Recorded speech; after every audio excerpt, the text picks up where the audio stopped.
Welcome to ఎంపీటీవీ. Anakapalli జిల్లా YSR Congress party అధ్యక్షుడు గుడివాడ అమర్నాథ్ మాట్లాడుతూ రాష్ట్ర ప్రభుత్వం ఇటీవల విడుదల చేసిన జీవో ద్వారా పూర్తి కావడానికి సిద్ధంగా ఉన్న 10 ప్రభుత్వ మెడికల్ కాలేజీలను పీపీపీ పద్ధతిలో ప్రైవేట్ రంగానికి అప్పగించేందుకు నిర్ణయం తీసుకోవడం రాష్ట్రానికి పెద్ద అన్యాయమని అన్నారు. ఈ నిర్ణయంపై ప్రతిపక్ష నేత వైఎస్ జగన్ ఇప్పటికే పత్రికా సమావేశం నిర్వహించి ప్రజలకు వివరించారని అన్నారు. నిధులు ఉన్నప్పటికీ సగానికి పైగా నిర్మాణం పూర్తయిన మెడికల్ కాలేజీల నిర్లక్ష్యం అలాగే వదిలేయడం చంద్రబాబు ప్రభుత్వ వైఖరిని స్పష్టంగా చూపుతుందని ఆయన పేర్కొన్నారు. తలపెట్టినటువంటివి కొన్ని పూర్తి చేసినటువంటివి ఇప్పటికే 2వ సంవత్సరం 3వ సంవత్సరం క్లాసెస్ నడుస్తున్నటువంటి కాలేజీలు ఇవన్నీ కూడా వీటితో పాటు పూర్తి కావడానికి సిద్ధంగా ఉన్నటువంటి 10 మెడికల్ కాలేజీలు ఏవైతే ఉన్నాయో వాటన్నిటిని కూడా పీపీపీ పద్ధతిలో ప్రైవేట్ వారికి అప్పచెప్పాలనేటువంటి నిర్ణయం ఈ మధ్యకాలంలో రాష్ట్ర ప్రభుత్వం తీసుకుంది. దానికి సంబంధించినటువంటి జీవోను కూడా నిన్న కాక మొన్న విడుదల చేసినటువంటి సందర్భాన్ని కూడా మీరు అందరూ కూడా చూశారు. దాన్ని ఉద్దేశించి నిన్న మాజీ ముఖ్యమంత్రి గారు వైఎస్ఆర్ కాంగ్రెస్ పార్టీ రాష్ట్ర అధ్యక్షులు శ్రీ జగన్మోహన్ రెడ్డి గారు ప్రజలను ఉద్దేశించి మా పార్టీ తాలూకా స్టాండ్ని,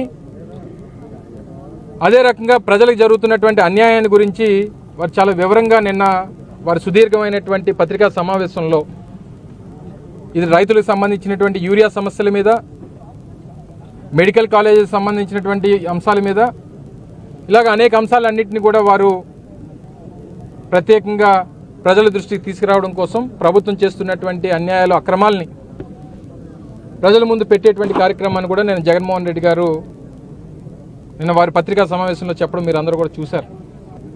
ఆ రోజు మా హయాంలో జిల్లాల పునర్విభజన అయిపోయిన తర్వాత 26 జిల్లాల్లో కూడా 26 మెడికల్ కాలేజీలు ఉండాలి. అప్పటికే రాష్ట్ర ప్రభుత్వంలో ఉన్నటువంటి కేవలం 11 మాత్రమే ఉన్నాయి.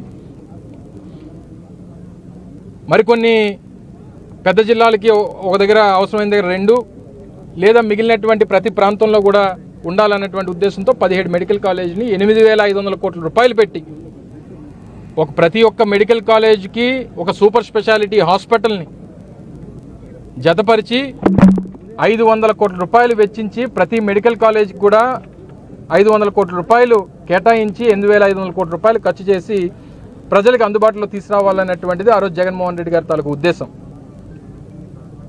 గతంలో మీ అందరికీ తెలుసు, విజయనగరం కానీ లేదా మచిలీపట్నం కానీ ఇలా 5 కాలేజీలని మేము ప్రభుత్వంలో ఉండగా జగన్మోహన్ రెడ్డి గారు ముఖ్యమంత్రిగానే ప్రారంభించారు. క్లాసెస్ నడుస్తూ ఉన్నాయి.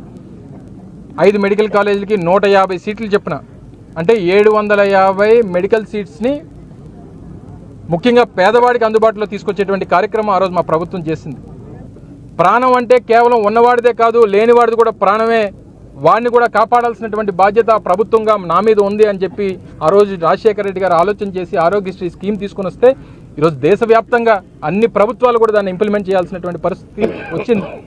అంత ఆదర్శంగా నిలబడ్డారు. ముఖ్యమంత్రిగా జగన్మోహన్ రెడ్డి గారు నర్సీపట్నం విచ్చేసి ప్రాంత ప్రజలు ఎన్నో సంవత్సరాలుగా కళ్ళగంటున్నటువంటి ఈ ప్రాంతంలో ఒక సూపర్ స్పెషాలిటీ హాస్పిటల్ని, మెడికల్ కాలేజీని తీసుకుని వస్తే ఈ ప్రాంతం తాలూకా భౌగోళిక పరిస్థితులు ఆర్థిక పరమైనటువంటి పరిస్థితులు మారుతాయి, ఈ ప్రాంతానికి కూడా ఉన్నతమైనటువంటి పేరు తీసుకురావాలన్నటువంటి ఉద్దేశంతో ఈ కార్యక్రమాన్ని చేస్తే ఈరోజు 3 అంతస్తులు నిర్మాణం పూర్తయింది కాలేజీకి, 2 అంతస్తులు హాస్పిటల్ పూర్తయింది, హాస్టల్ బ్లాక్స్ ఫౌండేషన్స్ కానీ నిర్మాణంలో కానీ ఉన్నాయి. దీన్ని పూర్తి చేయడానికి మీకు ఉన్నటువంటి బాధ ఏంటి? ఎవరికి ఇచ్చేయడానికి మీరు ఈరోజు తాపత్రయపడతా ఉన్నారు? ఎందుకు పేదవాడు అంటే మీకు అసలు ఎందుకు అంత చిరాకు మీకు చంద్రబాబు నాయుడు గారు? పేదవాడి ఇంట్లో వైద్య విద్య అభ్యసించడం మీకు ఇష్టం లేదా? ఉన్నవాడిని ఇంకా డబ్బున్నవాడిని చేయాలనేటువంటి తాపత్రయమా? మళ్ళీ నిన్న అనంతపూర్లో మాట్లాడుతూ ఉన్నారు ముఖ్యమంత్రి గారు. నేను సీఎం అంటే కామన్ మ్యాన్ అంటున్నాడు. కామన్ మ్యాన్ చేసేటువంటి పనులా ఇవి? కామన్ మ్యాన్కి వచ్చినటువంటి ఆలోచనలా ఇవి? మీ ఉద్దేశంలో సీఎం అంటే కామన్ మ్యాన్ కాదు, మీ ఉద్దేశంలో సీఎం అని అంటే క్యాపిటలిస్ట్ మ్యాన్ లేదా కార్పొరేట్ మ్యాన్. మీకు అదైతేనే కరెక్టు. మీరు కార్పొరేట్ వాళ్ళకే వత్తాసు పలుకుతారు, క్యాపిటలిస్టులకే వత్తాసు పలుకుతారు, ఉన్నవాడికే వత్తాసు పలుకుతారు. చెప్పండి, మీ 15 సంవత్సరాలు ముఖ్యమంత్రిగా మీ చరిత్రలో పేదవాడి కోసం ఇగో నేను నా పేరు చెప్తే గుర్తొచ్చేటువంటి ఇది పథకం అని చెప్పి ఒకటి చెప్పండి. ఒక ఆరోగ్యశ్రీ లాంటిదో, ఒక ఫీజు రీయింబర్స్మెంట్ లాంటిదో, లేకపోతే ఇటువంటి మెడికల్ కాలేజ్లో మేము నిర్మించినటువంటి పోర్ట్లో ఈ 2 సంవత్సరాల్లో ఈ 15 మాసాల్లో 1,95,000 కోట్ల రూపాయలు అప్పు చేసింది రాష్ట్ర ప్రభుత్వం.